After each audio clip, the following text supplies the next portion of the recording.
नमस्कार दोस्तों। आज हम जिस सामग्री का विश्लेषण करने वाले हैं ना, वो सच में हमारे सोचने का नजरिया बिल्कुल पलट कर रख देगी।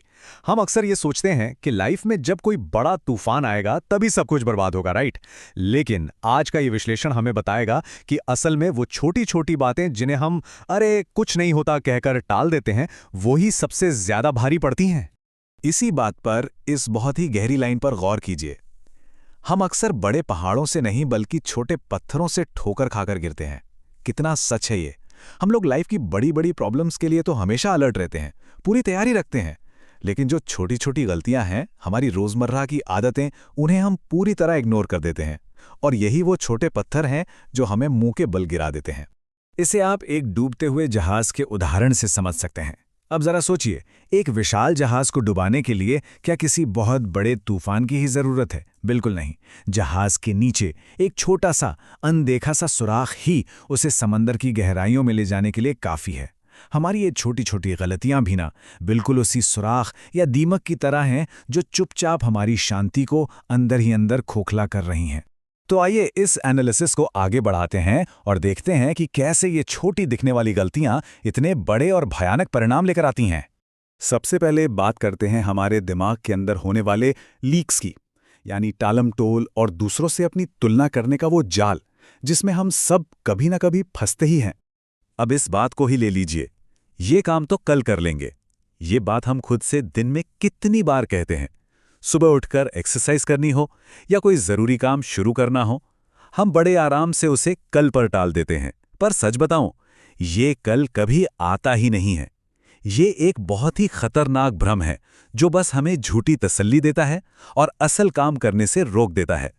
और ये टालने की आदत काम कैसे करती है, इसका स्टेप बाय स्टेप ब्रेकडाउन देखिए। पहले स्टेप में हम बस आज का काम टालते हैं, लगता है कि कोई बात नहीं।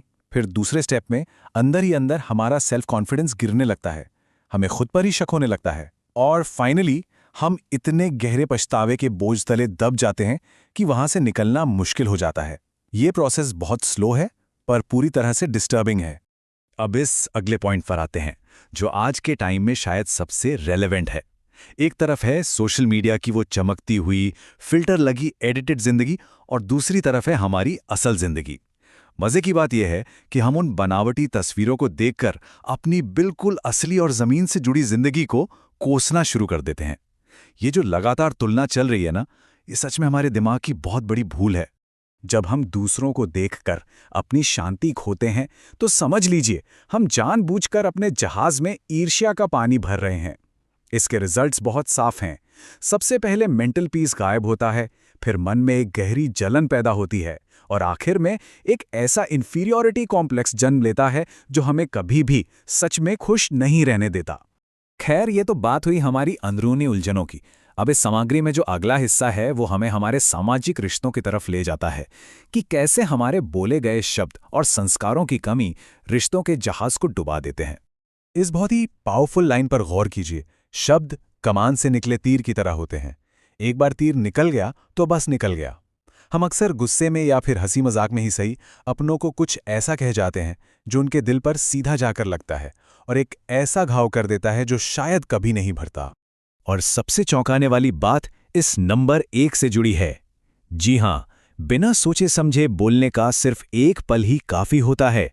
सालों से बड़ी मेहनत और प्यार से बनाए गए रिश्तों को राख करने के लिए किसी बड़े धोखे की जरूरत नहीं है। बस एक पल की कड़वाहट ही सब कुछ पलक झपकते खत्म कर सकती है।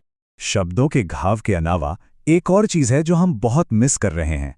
आज की इस अंधी भागदौड़ में हम अपनी जड़ों को और उन बुजुर्गों को ही इग्नोर कर रहे हैं जिन्होंने हमें पाल पोस कर बड़ा किया। हमारे सोर्स मटेरियल के मुताबिक बड़ों का सम्मान न करना या उनके एक्सपीरियंस से कुछ न सीखना एक बहुत बड़ी नैतिक भूल है। वो जो कहते हैं ना कि बड़ों का अनुभव किताबों से भी भारी होता है, वो बात बिल्कुल सच है। जब हम इन बुनियादी संस्कारों के बिना जीते हैं तो होता क्या है? हम बिना किसी मजबूत आधार के रह जाते हैं। और सबसे बुरी बात, हमें इस गलती का एहसास तब होता है जब चीजें हमारे हाथ से पूरी तरह निकल चुकी होती हैं। बिना संस्कारों के हमारा जीवन बिल्कुल दिशाहीन हो जाता है, जैसे बिना लंगर का कोई जहाज जो बस लहरों के सहारे कहीं भी बह रहा हो। चलिए अब आगे बढ़ते हैं और उस लीकेज की बात करते हैं जो सीधा हमारी जेब से जुड़ा है। यानी कैसे हम खुद ही अपने आर्थिक जहाज में छेद कर रहे हैं। अब ये जो कॉन्ट्रास्ट है, ये देखिए, एक तरफ तो हम फ्यूचर के लिए बड़े बड़े इन्वेस्टमेंट्स की प्लानिंग करते हैं, बड़े सपने देखते हैं, लेकिन दूसरी तरफ हम रोज़मर्रा की ज़िंदगी में होने वाले छोटे छोटे फालतू खर्चों पर ध्यान ही नहीं देते। ये बिल्कुल वैसा है कि आप बैंक में तो खूब पैसा डाल रहे हैं, लेकिन रोज़ आपकी जेब से चिल्लर गिरती जा रही है और आपको पता ही नहीं है। जैसे कि सिर्फ लोगों को इम्प्रेस करने के लिए या दिखावे के लिए महंगी महंगी चीज़ें खरीद लेना। मान लीजिए सिर्फ पड़ोसियों को दिखाने के लिए ईएमआई पर एक महंगा फ़ोन ले लिया। ये आदत क्या है? ये अपने ही फाइनेंशियल जहाज़ में खुद से छेद करने जैसा है। शुरू में ये खर्चे बहुत छोटे लगते हैं, लेकिन धीरे धीरे जुड़कर ये आपको एक बहुत बड़े आर्थिक संकट में फंसा सकते हैं। तो हमने ये तो समझ लिया कि सुराग कहाँ कहाँ हैं। अब सवाल ये है कि इन्हें भरा कैसे जाए। आइए इस सुधार की ओर अपना पहला कदम बढ़ाते हैं। इस एनालिसिस के आधार पर लाइफ को वापस बैलेंस करने के लिए हमें कुछ बहुत ही बेसिक लेकिन ज़रूरी कदम उठाने होंगे, जैसे कि हर पल सजग रहना, कुछ भी बोलने से पहले अपने शब्दों पर कंट्रोल रखना, समय की असली कीमत को समझना और सबसे इंपॉर्टेंट, अपने रिश्तों और अपनी जड़ों को हमेशा टॉप प्रायोरिटी पर रखना। एक बात हमेशा याद रखिएगा, सब कुछ एक ही दिन में बर्बाद नहीं होता, वो छोटी छोटी लापरवाहियों का नतीजा होता है। इसका मतलब है कि खुद को बचाने के लिए भी हमें कोई बहुत बड़ा तीर नहीं मारना है, बस इन्हीं छोटी छोटी बातों पर ध्यान देना है। किसी भी बड़े बदलाव की शुरुआत अवेयरनेस के एक बहुत ही छोटे से पल से होती है, जब हम तय करते हैं कि बस अब और लापरवाही नहीं। तो दोस्तों, इस पूरे एनालिसिस के बाद अब वक्त है कि हम सब अपने अंदर झांक कर देखें। पूरी ईमानदारी से खुद से ये सवाल पूछें कि आज इसी वक्त वो कौन सी छोटी सी लापरवाही है जो चुपचाप हमारे जीवन के इस जहाज में सुराख कर रही है। सोचिएगा जरूर, क्योंकि इस सवाल का जवाब ही हमारे बेहतर कल की असली शुरुआत है।